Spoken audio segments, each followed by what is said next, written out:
All right, welcome back to the Built to Grow podcast. I'm your host, Tim Lyons, joined in studio today by Randy Inkster. What's up, buddy? Hey, my guy. We are in studio. Yep. For now. Crispy Mikes. And then we're off to Maryland. That's right.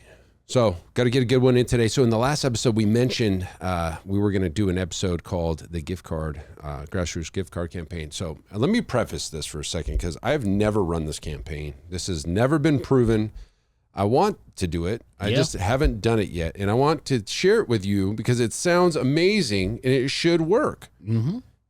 But normally we run something first, then we tell you how to do it. Unlike most everybody else, come with an idea and you just share it and like that. No, normally you pay them for it before they've tested it. So exactly. So we've not tested this. I've shared this with about, half a dozen people. They all love the idea and it makes total sense, but it takes a little work. I mean, honestly, this is not just click a button on Facebook and get clients.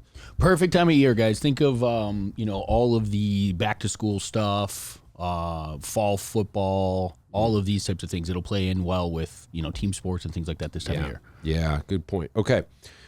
So let's just call this the grassroots guerrilla gift card campaign. There you go. Okay, here's what you do. There's a friend of ours, Rick Streb, owns a company called fitnessgiftcards.com. Tell him Tim sent you, maybe give you a good deal. What you're looking for is a gift card with credit card numbers that are like 001, 002, so like what's sequential numbers, so you can identify each one. The gift card is going to have some value on it. It's going to be worth, and the kicker is it has to have the value on there for this to work. So you can say unlimited personal training value $700 or whatever your 1 month. I would suggest 1 month of unlimited training, whether it's large group, whether it's private, whatever it is. Mm-hmm. And you're going to get, 300, 500, 1,000 of these made. I think there's a minimum, so it might be 300 or 500. Let's just say 500. And it might cost you, I don't know, 70 cents to $1.50 a cart. I don't know. Again, this is just, so maybe you're into it for $1,000. Let's just call it that. All right, so you've got these gift cards made, and you got a stack of them, and they show up in your gym. You're like, cool, 001, 002, 003. So you got them all sequential. So what you're going to do is you're going to speak to your membership base. Does anybody have kids that play youth sports in this gym? Soccer, baseball, football, whatever it is. Girl Scout, like whatever it is, a club. Every club, every sport, every youth program needs money. Yeah, anyone looking for boosters, basically, right? There you go. Looking for boosters, even high schools. Yep. They're all looking for boosters. They could use more money to get, better jerseys, whatever the hell it is. Okay. 9 times out of 10, you got somebody in your membership base that's got something going on. If not, you got local schools and community centers that you can go reach out to and run this play with them. Here's how it works. You got the gift cards. They're worth, we're going to call it $500. And you're going to say, all right, Mrs. Johnson, for your little Joey's soccer club, I'm going to give you 200 gift cards. What I want you to do is go to the local community, maybe sit out front of the grocery store, go to the Starbucks, and I want you to sell unlimited, membership card for whatever you want. Whatever value you assign to it. Whatever you want to assign to it. So let's just say it's worth $500 and you want to sell it for $50 or $100. 100% of that money that you sell it for, you keep. Okay? So if you sell it for $100, you got to keep $100. Think about that from youth sports. $100 goes a long way. Absolutely. Trophies, end of the year stuff, pizza parties, whatever it is. $100 goes a long way. But you're giving them 200 of them. Okay. Now, and at the real value of $500 to $700 or whatever that month is. Real value of $500. Okay. So the reason this works is because the person that you're selling that to, so that little kid is knocking on a door, going to, hey, we're selling unlimited personal training memberships for $100 for a month. Do you want it? We're, to support this, the youth soccer club. And, Mary Fitness, whatever her name, Mary Johnson. Yeah. she buys that out in front of the local grocery store, and she gives the kid $100, and she gets the gift card. Now, the kicker here is that, the little Joey needs to get the contact information. Okay. You can take it a step further and do a little iPad with a landing page where you put their information in, which is what I would recommend, but this is a little bit more advanced. I'm saying you have the person submit that form online at the point of sale, goes right into your CRM, goes into automation. It starts clicking on a clock and it starts sending Mary Johnson, hey, activate your gift card now style campaign, right? Like I could build all that, right? Sure. That's all there. Now, Mrs. Johnson just paid $100. It wasn't a free gift card. It was $100. So now she's committed. She's got skin in the game. Will there be somebody that wants to just support the youth club and never plans on coming in? Of course. But guess what? They win. Sure. The youth soccer club wins. Little Joey wins.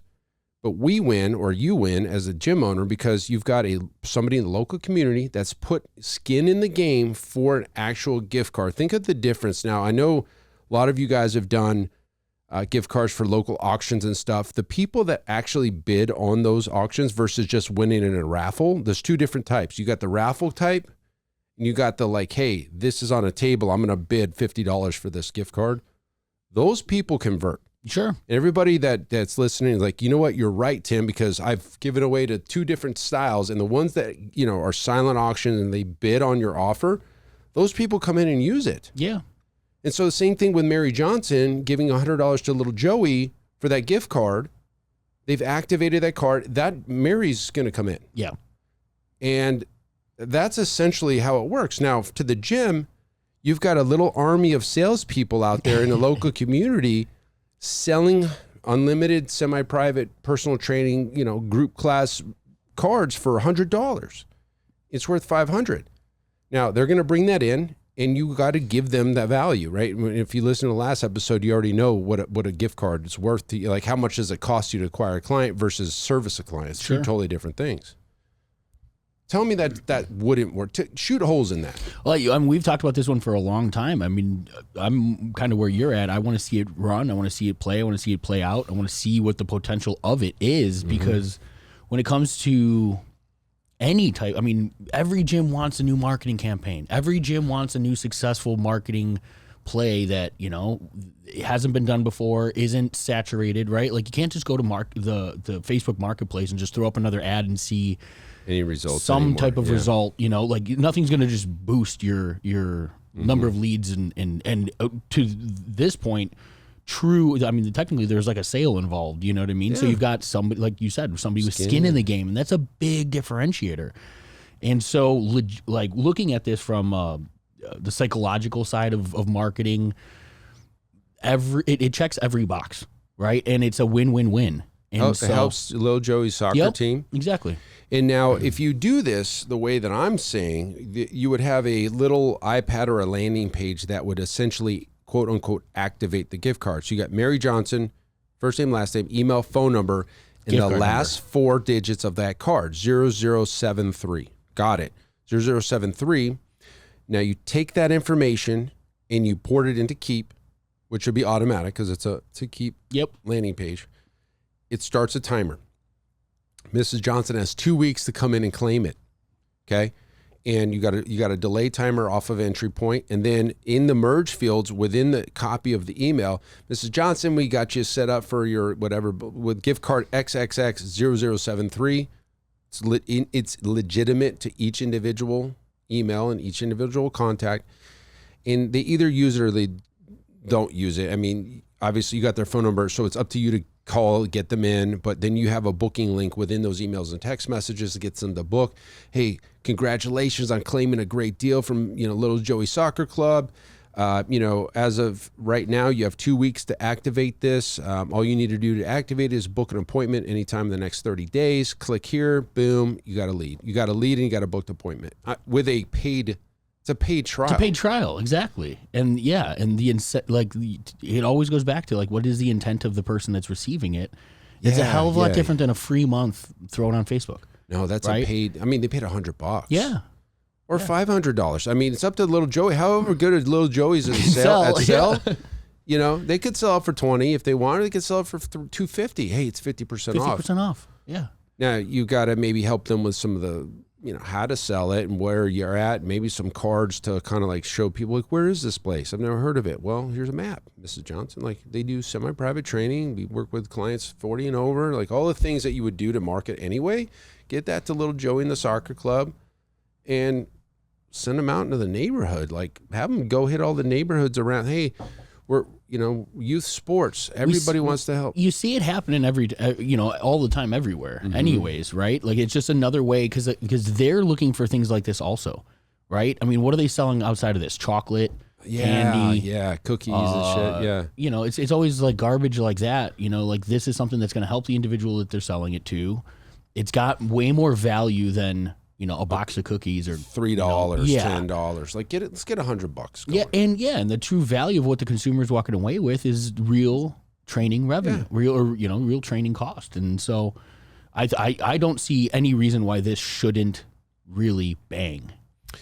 It should do good. Now, you need an adult involved. You need somebody to kind of make sure that they collect the money and they put the lead into the form and all like that. Once that's done, whatever they do with the money is up to them. Yeah, like it's their money. Yeah. At that point, I feel like firefighters might need this too. Like, I don't know, is there, like, in our town we have the city funded, like, but there's got to be local community fire, like, up by me. I mean, we have two volunteer fire, community. There you go. They could use money. Yeah. Think about those dudes running around selling memberships. Like, plus get them in your gym. Yeah, there you go. See what I'm saying? Like, there's angles here that just kind of. Somebody needs to, like, we'll do it eventually. It's just a little bit of work. We've actually, we have a hockey moms in here. I tried this end of last year. I'm like, hey, you guys are going to nationals. They took it all the way to the nationals, the local team. But the kickback was, well, there's, kids all over the valley that train at this, happen to be right down the street, but they're not around here. Yeah. So you gotta find something local. You got to find something local, a middle school in the neighborhood. You guys all got them. Well, and like I was talking, literally having this conversation yesterday with one of our Iron Circle clients, and we were talking about Black Friday and building his list and tapping into, local businesses that have shared clientele type of thing, and this is a perfect play for that. One of the things he mentioned was, the basketball academy that trains at the local school and working with them and the youth sports performance side of it over there and having like there's clientele in there as well, right? And so this would be something that he could bring to their table. And right out of the gate, the hard part about mutually beneficial or joint venture partnerships typically is that it's really hard to reciprocate both sides winning. Like for it to be a true win on both sides. A lot of time, like usually it's weighted to the person who's one person sending all the people. Yeah. And so I think this is one of those ways where both parties win throughout. You know what I mean? And the consumer wins and too. Exactly. It's a win-win-win. And so just from that stake, I mean, anybody who's looking at it, right, even the woman or man walking out of the store that gets hit with the opportunity to buy it, like they can see right through that, okay, the school's making good money, I'm getting something out of this, and the business is getting something fulfilled, as a byproduct. Like that's, who doesn't want to be part of something like that? Yeah. As opposed to feeling like they got sold on something that they're never going to use. Or like, I mean, I would go as far as to bet that most people that buy popcorn or cookies or whatever it is that they're selling anyways, most of that stuff's probably just going in the trash. Like that's a, it's like a prize for participation. You know what I mean? Like you're giving them the money anyways. Yeah. Here's something, well, to see it in the car. The last time I walked up to the grocery store, the little girls out there selling Girl Scout cookies. I'm just like, here's $20. I don't want the cookies. Yeah, exactly my point, right? It's not on the program. I can't eat the cookies, but you're out here hustling. I want to reward you. If they were Sour Patch Kids, you'd have a box of them. Yeah, I don't want to talk about Sour Patch Kids. Those are so good though. 10 boxes of Sour Patch Kids. No, I gave him the 20 Twendo, and the mom gave me a high five, and it was cool. And that's a point, right? Like the takeaway with the things that they're already doing aren't really the value of what the consumer is looking for. Yeah. This is something that they're going to use. The business is going to make something from it. The kids are making revenue from it, and you can't sell a box of cookies for $250. Can't, and there's no hard deliverable for there's no cookies there's no boxes to carry around. You get gift card. There you go. You set up a little table. I don't know. On paper, this sounds great. It may not get off the ground. It may suck. I don't know. I mean, somebody's going to hear this podcast and be like, yes, I agree. That is a good idea. And then they're going to do it the right way. They're not going to limp into this or just lob something out. You're going to really plan this out. You're going to give them scripts. You're going to give them some paperwork, and you're going to give them a landing page to fill out so it hooks into your CRM. It creates automation. You're going to do it right, and you're going to win big. I think so. Eventually, I'm going to get around to do it, and I'll share you guys the results. I mean, if I just get off my butt and I'll do it. I have gift cards. I think they got expiration dates on it. Oh, that's the other thing is 2 weeks. You need to say on the gift card, like there's an expiration date. Must be activated within, I don't know, call it 30 days. 30 days or so. 30 days of purchase. Yeah. And once you get that lead information, you can kick off your automation. And really just, as soon as you get the lead, just call them. Hey, congrats. I got you set up for a gift card. Let's get you kicked off with your free month when you want to start. A hell of a lot easier than lead generation in almost any other realm. Yeah, they've already committed. So, and like I said, at some level, there's going to be somebody that just wants to donate. It's kind of difficult to just toss $100 out, though. Like, I mean, in today's economy. Yeah. Maybe around here or some other areas, they might just do it just to help. But, like, they got to be kind of wanting to use that. Sure. Right? And that's the point. We want people to use it. You want people coming in, period. So anyways, let us know how it works. Again, hit up Rick Streb, fitnessgiftcards.com. We'll confirm that and put it in the show notes, but I'm almost certain that's it. Just tell him Tim sent you and ProFit and Randy, and hopefully he gives you a good deal. All right, that's it for this episode. Until next time, go kick ass with this little gift card campaign. I'd love to hear about it. Keep changing lives. We'll see you on the next show. Bye. All right. Thanks for listening to another episode of the Built to Grow podcast. If you want more help growing your business, join our free Facebook group, ProFit Accelerator, helping training gyms grow to $30,000 a month and beyond. We'd love to see you there. Go check out the show notes for the link and keep building something great. And we'll see you in the next episode.